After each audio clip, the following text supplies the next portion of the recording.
al taxista que me dijo: vuela, vuela, cariñet, ojalá volver a verte, que sepas que llegué al tren. Pues cuéntanos, ¿cómo fue tu primer día en el estudio?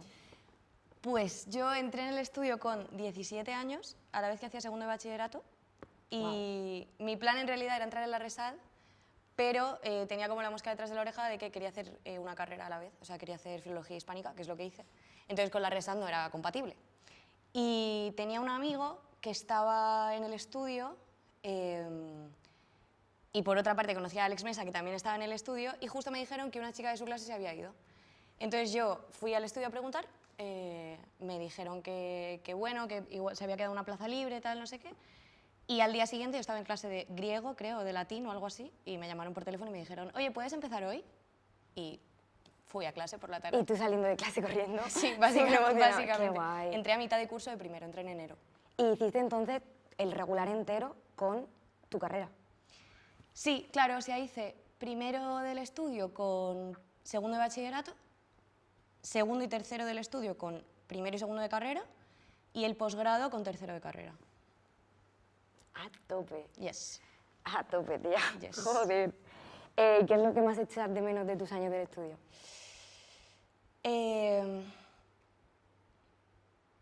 A ver, creo que lo que más echo de menos, por un lado, como esta cosa de poder hacerlo todo, ¿sabes? Como de ahora, yo qué sé, pues ahora trabajo, hago algo y es como que por la mañana digo, bueno, no puedo hacer nada más con mi vida, ¿no?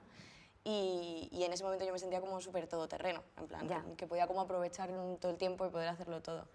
Y un poco la inocencia y como la inexperiencia y sí, la ilusión, la inocencia, esta cosa de que cualquier cosa era como lo más grande y lo más horrible o lo mejor que te podía pasar en un día, ¿no? Como, te lo iba a decir, es como que tenía también esas dos caras, ¿eh? Exacto. O sea, te puede pasar que de repente lo más malo es... Exacto. Te mueres, vale. Eso lo echo un poco menos, a la vez no, a la vez me alegro de haberme tranquilizado un poco, pero es verdad que era muy pequeña, entonces sí, como esa intensidad. Sí, todo se vivía como mucho más... Y como la diversión de campamento de verano, ¿sabes? Ya. Eso yo lo viví muy así, se echa mucho de menos. El estudio. Qué guay. El año pasado estuviste en Las Pequeñas Mudanzas y te dirigió Vanessa Spin, que es profesora del estudio. Sí. ¿A ti te llegó a dar cuando estabas en el estudio? A mí me llegó a dar clase, yo justo cuando entré en el estudio, mi clase había tenido un ciclo con ella, y yo en primero no coincidí con ella, y luego en segundo hicimos un proceso con ella de escenas, de cómo escribir nuestras propias escenas y tal, entonces sí, en segundo me dio clase. ¿Y cómo fue encontrártela trabajando? Pues fue muy bonito, porque en realidad yo ya había trabajado con ella una vez, porque de la nada, ella estaba haciendo una función que se llamaba El animal en mi almohada, o un animal en mi almohada, no me acuerdo, El animal en mi almohada. Estaba haciendo una función que se llamaba El animal en mi almohada, y necesitaba como una sustitución o algo así, entonces, y como que necesitaba alguien que cantara y tal, no sé qué, y de repente un día me llamó y pues me fui ahí a Vitoria a hacer con ella una sustitución y eso fue muy divertido. Entonces ya cuando me llamó para las mudanzas, como que ya nos habíamos relacionado un poco fuera de la escuela, ¿sabes? Sí. Como que ya nos conocíamos más, que no fue de la nada, como de repente, uy, Ya, que hace 5 años que no la veo, ya que ya habías tenido como toma de contacto y te llamó directamente. Claro, pero fue precioso porque además yo a Vanessa la amo, nos amamos, nos entendemos súper bien y el proceso de esa función fue como estar ahí trabajando con tus amigas, o sea, fue súper chulo, fue súper bonito. Qué guay. Y también el año pasado es que has hecho muchísimo teatro. Sí. O sea, yo estaba mirando tu currículum y decía, por favor, o sea, qué maravilla. He hecho un montón de cosas estos años. El año pasado hiciste en el Teatro Valle Inclán Historia de una maestra. Yes. ¿Cómo es hacer una función así en un teatro? Es que yo flipé. Pues con muchas cosas buenas y con muchas cosas, no sé si no tan buenas, pero sí de regulares. De mucho aprendizaje. O sea, creo que ha sido el montaje del que más he aprendido sin duda. Porque era un protagonista, porque una tiene muchas expectativas cuando algo es un protagonista y cuando es un protagonista en un teatro tan grande y tan importante. Encima era una adaptación de una novela que a mí me gustaba mucho, que consideraba que la historia era como muy importante. Entonces fue un proceso precioso y súper nutritivo pero es verdad que me tuve que enfrentar mucho como a mi gestión de la inseguridad, a mi gestión de la toma de responsabilidades, a mi gestión de las expectativas, fue como un intensivo de aprendizaje a full. Pero guardo un recuerdo súper chulo por eso, porque he sentido que he crecido mucho en esos 3 meses de trabajo. Fue muy guay. 3 meses. Te iba a preguntar ahora, ¿cómo es el proceso de repetición a la hora de hacer una obra así? Porque al final estás de prota todos los días. ¿Cómo lo afrontas? En plan, ¿tienes un día malo y al día siguiente? ¿O tienes un día buenísimo y al día siguiente? Pues mira, a mí me pasó creo que de todo. Por esta cosa como de la inseguridad o del miedo. Yo creo que tenía mucho miedo de no estar a la altura. Entonces, ese miedo se tradujo en un montón de cosas. Y al principio, como que yo me veía incapaz. O sea, los primeros días decía, es imposible que yo esto lo haga hasta el 11 de enero. ¿Sabes? Como que yo no voy a yo no puedo un día hacer voy a esto. desmayar. Claro, yo no puedo hacer esto todos los días hasta el 11 de enero, porque la gestión de la energía era como... O sea, como que tuve que aprender a gestionar esa energía. Al principio es como que lo daba todo y era como, bueno, son 2 horas y 20 en escena, entonces también cálmate, delega un poco, ¿no? O sea, céntrate un poco en simplemente lo tuyo y ya está, ¿no? Entonces, al principio tenía mucho miedo, hubo una semana incluso que me dio como pánico escénico, pero claro, te da 2 días y es que tienes que seguir haciendo la función. Ya. Entonces, eso es lo bueno también. Pues me dio un día pánico escénico, salí, dije, Dios mío, me ha dado pánico escénico, ¿qué hago? Todo el mundo, no te preocupes, eso pasa, no te rayes, en plan... ¿Y tú, vale, pero qué hago? ¿Qué hago? No eres la primera ni la última, te va a pasar, no te preocupes, mañana vienes, la haces y fin. Y a fuerza de hacer, pues acabas relajándote. Ya. Pero claro, no te relajas como hasta el último día. Es como ¿no? algo O sea, que lo veo tan complicado. A ver, no era tan difícil realmente. O sea, a nivel mental... A nivel mental... Para mí es hiper complicado, en plan, enfrentarte a ti misma y a decir, buah, es que tengo que repetirlo y un día me pasa esto y otro día esto Y por eso te digo que yo aprendí mucho, porque además yo soy una persona que lo somatizo todo, absolutamente todo. Entonces yo acabé ese proceso con unas anginas de caballo, por todo el miedo que había tenido, por toda la tensión que había ido acumulando. Entonces, por un lado digo, jo, qué bonito hubiese sido tomarme el proceso de una forma un poco más relajada, pero lo he aprendido para la próxima. Eso te ¿no? iba a decir. Y ya está, y no pasa nada y tampoco puedo no, que vaya. flagelarme, ¿no? por eso. Pero es verdad que para mí lo más difícil fue como la gestión de mí misma. O sea, no la función en sí, porque era una función además muy gozosa de hacer. Sí que la disfrutaba al final. Sí, que el equipo era increíble y que todo el mundo era espectacular y que, bueno, que es una oportunidad increíble estar en ese teatro haciendo una función tan bonita, ¿sabes? Al final siempre lo dicen, que nuestra propia mente es como nuestro mayor enemigo. Claro, y yo de repente me volví un poco cuculeta. Eso me pasó. Me volví un poco cuculeta. ¿Y cómo se te dio la oportunidad? En plan, porque siempre dicen que al final acceder a un casting de teatro hay un anuncio. O sea, es como... Por eso cuando he visto que tenías un currículum tan grande de teatro, digo, qué cosa pasada. A ver, es que yo tenía mucha suerte porque es verdad que el teatro, pues tristemente, bueno, ahora por ejemplo han salido un montón de convocatorias y eso es una alegría y es genial que teatros públicos como que den la oportunidad de eso, ¿no? Pero es verdad que el teatro pues va un poco boca a boca y que yo he tenido como mucha suerte porque como que me ha ido llamando gente con la que ya había trabajado o que me habían conocido en tal o que me habían conocido por un amigo o que eso, ¿no? Y en el caso de Historia de una maestra, pues fue un poco así. La dramaturga de la función había sido la ayudante de dirección de Las Pequeñas Mudanzas, de lo que hice con Vanessa, y a la vez la directora de la función me conocía también por Vanessa, por un amigo mío, por tal, y entonces pues a raíz de eso...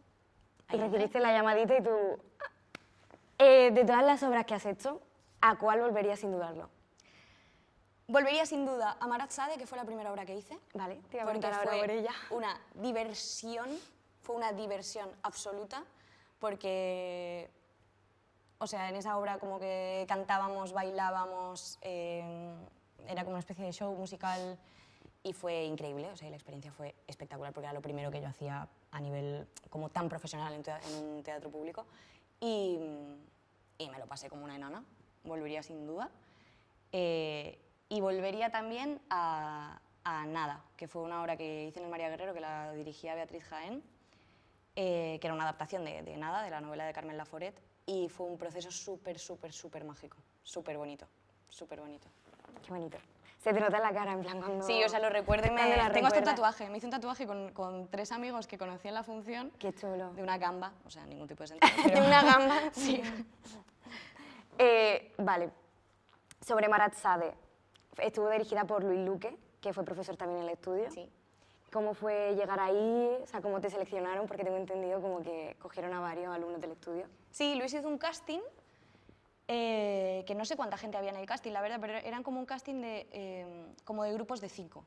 Y entonces nos mandaban, fue un casting súper bonito, la verdad, nos mandaban como una letra de una canción y nosotros entre los 5, que algunos pues no nos conocíamos, otros sí y tal, yo recuerdo que quedamos en mi casa y teníamos como que montar una canción, montar una propuesta escénica sobre esa canción. ¡Ay, qué chulo! Súper divertido. ¡Qué divertido! Súper divertido. Entonces nada, y fuimos un día a Matadero, hicimos la prueba, una prueba súper chula, larga, como estas pruebas que no son hazme tu movida, sino a ver cómo trabajo contigo, a ver cómo trabajo Sí, que al con final vosotros parece más equipo. como una hora de clase, en plan Exacto. como de trabajo, que Exacto, una propia prueba. Exacto. Entonces, chulo eso eso. fue súper chulo, fue súper bonito. Porque cuando al final vas también a una prueba, lo haces y te vas Sí. como un poco aturdido. Sí, sí, yo agradezco mucho las pruebas que son de repente como una hora de trabajo, un rato de trabajo, ¿no? Qué chulo. ¿Y tu personaje? ¿Cuál hacías? Yo era la Rosiñol, que era, pues, o sea, mi papel era un poco como de corista, un poco. Todos los jóvenes que estábamos, que éramos 5, bueno, había más gente joven, pero me refiero a todos los, como el grupo de jóvenes coristas, hacíamos un poco como el papel de dinamizadores con las canciones, con tal, como así, unos personajes así como descarados y tal. Entonces, era Qué divertido. Vale, ¿y mi pregunta favorita? ¿Tienes un proyecto musical? ¿Cómo surgió? ¿Hace cuánto lo tienes? Pues... Porque yo te descubrí en los premios que hicieron en la Sala Galileo Galilei. Ajá, Ahí, y me gustó muchísimo. muchas gracias. Pues, a ver, yo siempre he cantado, Ujú. pero nunca... No sé si nunca había compuesto o nunca me había atrevido como a enseñar lo que componía. A mí me gusta mucho escribir, pero siempre me da mucha vergüenza como Sí. enseñarlo, lo hacía para mí. Y hace 5 años o así empecé a componer, en un momento de mi vida un poco chunguelis, entonces... Suele ser así, ¿eh? Sí, O sea, sí. es verdad. Estaba en un momento bastante triste, había fallecido mi madre y tal, y entonces bueno, empecé a componer y como a refugiarme mucho, supongo, en el sentido del humor y en intentar como salir de ahí de alguna manera. Y entonces yo hacía canciones y las subía a Instagram y ya está. Y entonces mis amigas, durante 3 años, pues me decían, por favor, sube las canciones a Spotify, tengo que entrar en Instagram para escucharte, si bloqueo el móvil se bloquea y no puedo seguir escuchándote, por favor, súbelas a Spotify. Ay. Y entonces Luis Luque un día me llama y me propone, antes hacían una cosa en Matadero que se llama Animales Mixtos, que era unos conciertos de actores o actrices que también cantan, que tienen un proyecto musical. Qué chulo. Entonces me llamó y me dijo, nos gustaría que hicieses un Animales Mixtos, pero necesito que me pases unas maquetas.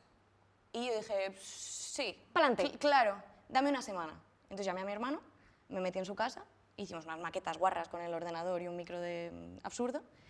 Y entonces, a partir de ahí, el Animales Mixtos ya lo hice con mi hermano y a partir de ahí empezaron, o sea, como que formalizamos un poco el hacer música juntos. ¿Y hacéis música juntos tú y tu hermano? Sí. Qué guay. Todo lo que es el proyecto Julia Rubio es... O sea, a mí me gusta decir que Julia es por mi nombre y Rubio por su apellido. Oh. Y es como... En realidad Entonces, gracias a ese empujoncito un poco, pues empezamos ya a grabar las canciones, nos planteamos grabarlo bien y sacar el disco, o ya hacer conciertos, o volver a componer juntos, tal. Es que también como todas las ideas creativas que publicas en Insta son súper chulas. Muchas gracias. Molan mucho. Nos gusta mucho, o sea, nos lo pasamos muy bien como... Se nota. Inventando juntos, imaginándonos cosas juntos, ¿sabes? Se nota. ¿Y de dónde dirías que él saca la inspiración a la hora de componer? O sea, supongo que va muchas veces de muchos sitios. Suele ser, o, yo qué sé, una frase que me hace gracia, o una anécdota que ha pasado y que digo, vale, esto es una canción. O, sí, o un concepto que nos hace gracia a mi hermano y a mí, que decimos, oye, hay que hacer una canción de esto. O sea, suele ser como cosas de repente que nos llegan de la vida cotidiana Sí. y que decimos, ah, pues Hay que vamos hacer una canción. Exacto. Hay que hablar de esto. Exacto, exacto. Qué guay. ¿Y qué le recomendarías a un actor o actriz que acaba de terminar una formación regular? Que es que ese momento es como horrible.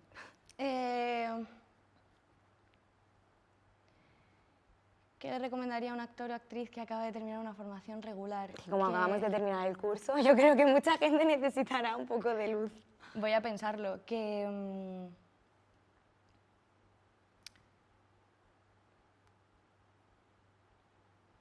bueno, que no, o sea, que parece que se acaba todo y en realidad empieza todo. Y eso está guay saberlo, que los años en la escuela son años súper bonitos, pero los años después de la escuela son años más bonitos todavía. Independientemente de lo que te pase en tu vida laboral, me refiero. Pero que calma, que paciencia, que nunca se sabe cómo lo que va a pasar y que también está bien coger todas esas herramientas que has tenido y, no sé, guisártelas y comértelas, ¿sabes? Sí. Como preservar un poco la ilusión y las ganas. Y si preservarlas significa juntarte con tus amigos y escribir un microteatro, pues que sea eso. O si implica no hacer para nada eso y meterte a estudiar psicología, pues que implique eso. Pero preservar la ilusión, o sea, no desconectarse del por qué y del para qué te metiste a estudiar esta carrera. ¿Sabéis? No sé si... Perfecto. Sí, qué bonito. Vale, pues ahora, si te apetece enseñarnos un poquito como alguna canción que digas tú, esta canción, para las personas que no me conozcan, como que me identifica mucho. ¿Pero mío? Sí, claro. obviamente.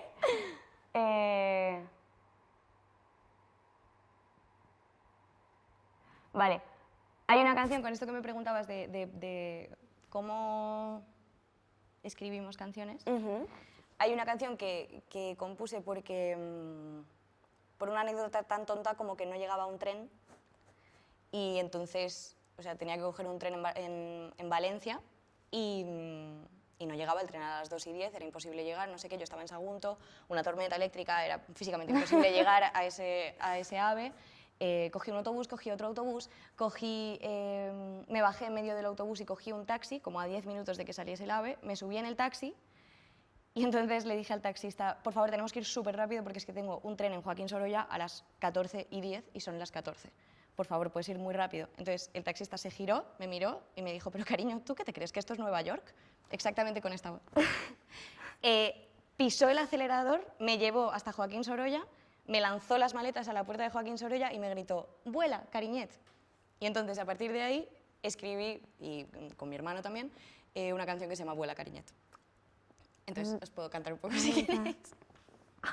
Pero ese es como el rollo un poco. Ese es un poco el rollo, como vale. Sí, claro. Sí, adelante.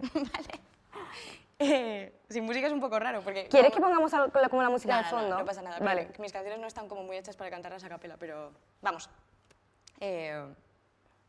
El inicio es divertido porque mi hermano hace de tren, pero claro, eso no lo podemos gestionar. Esto no lo podemos hacer. Hace chucu, chucu, chucu, chucu. Voy. Qué vida más divertida, la de estar en todas partes, la de huir de los desplantes del sedentarismo plano. Qué vida más absoluta, qué canción con gusto de antes es pasar por 3 ciudades en menos que canta un gallo. Rezo a la red de transportes que sujeta mi alma inquieta, rezo a mis 2 maletas, al Renfe y al taxi, rezo al Dios de los caminos y al Dios que me puso en ellos, rezo mal y rezo menos, si olvido que andar es fácil. Al taxista que me dijo, vuela, vuela, cariñet, ojalá volver a verte, que sepas que llegué al tren. Gracias, gracias. Qué guay, qué manera más increíble de terminar una entrevista. Qué guay, amor, muchas gracias. Nada, vosotras.